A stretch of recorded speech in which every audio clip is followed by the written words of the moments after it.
ng Certificate of Candidacy o COC.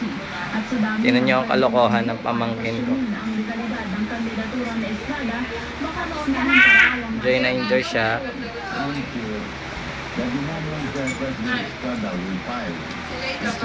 At unti-unti nang nababali ang kanyang kanang paa.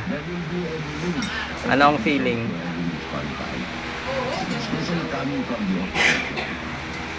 Kaya sabi na namin, ang posisyon ng administrasyon is let the courts decide.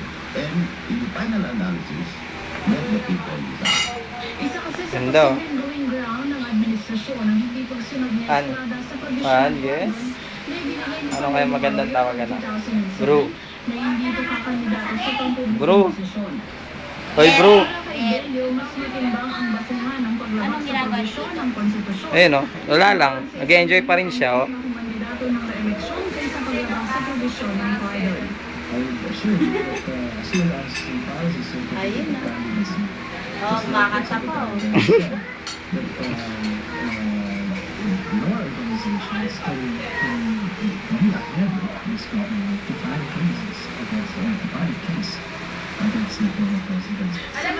Nahanda ng Komisyon ng Eleksyon sa COMELEC sa posibleng paghahain ng election protest laban kay Estrada. Oras na magharap sa ng kanyang Certificate of Candidacy o COC sa full body. Sinabi ni COMELEC Chairman Jose Melo na hindi dapat Hanapin niya yan, maantala ang maya-maya. pag-imprenta ng mga balota